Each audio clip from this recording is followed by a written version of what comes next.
آگے فرمایا انی رأیتو، میں نے دیکھا. کیا دیکھا؟ میں نے دیکھا کہ 11 ستارے، چاند اور سورج.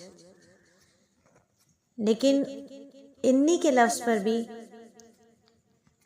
مشائخ فرما رہے ہیں کہ 4 الفاظ استعمال کرنے سے مشائخ بہت گھبراتے تھے، بزرگان بہت گھبراتے. کیوں گھبراتے؟ بلکہ تلقین کرتے کہ یہ الفاظ استعمال ہی نہیں کیا کرو. یہ 4 الفاظ کون کون سے؟ انا میں، لی میرا، اندی میرے پاس، نحنو ہم. حضرات بزرگ جنہیں اللہ کی معرفت حاصل ہے وہ فرماتے ہیں یہ 4 الفاظ استعمال ہی نہیں کرو. اور ان 4 الفاظ کو استعمال کرنے سے گھبرانے کی وجہ یہ ہے کہ یہ 4 الفاظ قرآن پاک میں استعمال ہوئے ہیں اور جن لوگوں نے انہیں استعمال کیا ہے انہیں سزا بھگتنی پڑی ہے. مثال کے طور پر انا کا لفظ شیطان نے استعمال کیا تھا، ابلیس نے. اس نے کہا تھا انا خیر منہ، میں ان سب میں بہتر ہوں، اچھا ہوں. وہ انا کا لفظ استعمال کرنے کے بعد وہ کیا ہو گیا؟ مردود ہو گیا. پھر لی کا جو لفظ تھا وہ فرعون نے استعمال کیا تھا. اسے اپنے دریاؤں کے نظام پر بڑا مان تھا، اس لیے اس نے لی کا لفظ استعمال کیا تھا. اللہ تعالیٰ نے اسے اسی دریا میں ڈبو کر مار دیا.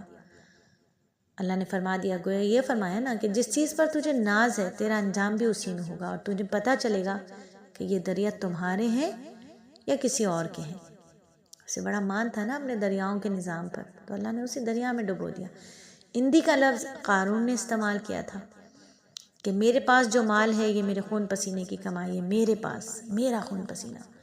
آج ہم دیکھتے ہیں میرا میرا میرا کرنے والے بہت ہیں، پھر کیا رہ جاتا ہے؟ میرا ویرا سب یہیں رہ جاتا ہے اور انسان خالی ہاتھ اس دنیا سے چلا جاتا ہے. میں اتنا بڑا بزنس مین، میں اتنی بڑی عورت، میں یہ میں وہ، میں یہ کر لیتی ہوں، میں وہ کر لیتی ہوں، میں تو ایسی، میں سب سے بنا کر رکھتی ہوں، میں بہترین کھانا بناتی ہوں، میں جو پکاتی ہوں اس میں بڑا ذائقہ ہوتا ہے، میں جس کام میں ہاتھ ڈالوں وہ کام ہو جاتا ہے، میں جس بزنس میں ہاتھ ڈالوں وہ بزنس منافعوں میں چلا جاتا ہے، میرے درختوں پہ بڑے پھل لگتے ہیں، میری زمینداری، میری زمین، میں زمیندار، میں مالک اس گھر کی، میں کہا کہ میں نے اپنے علم کے ذریعے کمایا. کیا کہا تھا فرعون نے، قارون نے، کہ میں نے اپنے علم کے ذریعے کمایا جو میرے پاس تھا. اس نے بھی اندی کا لفظ استعمال کیا. اللہ تعالیٰ نے اس کو اسی خزانے کو اس کے سر پر رکھ کر زمین کے اندر ہمیشہ کے لیے دھسا دیا. پھر نحنو کا لفظ جو ہے وہ سورہ یوسف میں حضرت یوسف علیہ السلام کے بھائیوں نے استعمال کیا. انہوں نے کہا کہ ہم ایک جماعت ہیں. اخوان یوسف کو نحنو کا لفظ ادا کرنے پر شرمندہ ہونا پڑا، معافی بھی مانگنی پڑی، غلطی سے رجوع بھی کرنا پڑا. تو مشائخ فرماتے ہیں کہ جب ان الفاظ کا استعمال پر پھنسنا ہی ہے تو پھر ان الفاظ کو استعمال ہی نہیں کرنا چاہیے. فرمایا کہ جو بڑے لوگ تھے اور ان کے پاس جب جایا جاتا تھا تو ان کو میں کا لفظ استعمال نہیں کرنے دیتے تھے. کوئی اگر جا کر کوئی ادنا سا بندہ ان سے علم سیکھنے جا رہا ہے اور میں کا لفظ استعمال کر رہا ہے تو وہ منع کرتے تھے کہ میں نہیں کہو کہ میں نے یہ کیا، میں نے وہ کیا، میں یہ کرتا ہوں، میں یہ کر لوں گا، بلکہ اپنے آپ کو حقیر سمجھو، فقیر سمجھو. حقیر سمجھو کہ اللہ مجھ سے کروا لیتے ہیں، اللہ مجھ سے بنوا لیتے ہیں، اللہ مجھے بھجوا دیتے ہیں، اللہ مجھے چلوا دیتے ہیں، اللہ مجھے پہنا دیتے ہیں، اللہ مجھے کھلا دیتے ہیں، اللہ مجھے شفا دے دیتے ہیں، اللہ مجھ سے یہ کام لے لیتے ہیں، اللہ مجھ سے یہ کام کروا لیتے ہیں.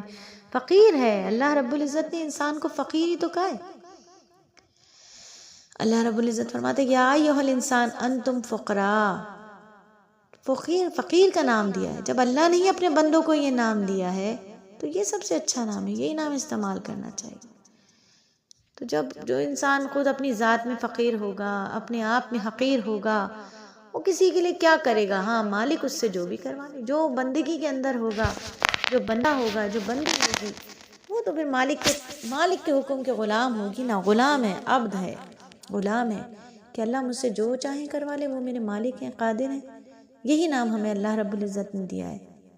ہم تو حقیر ہیں، ہم تو فقیر ہیں اللہ کے در کے.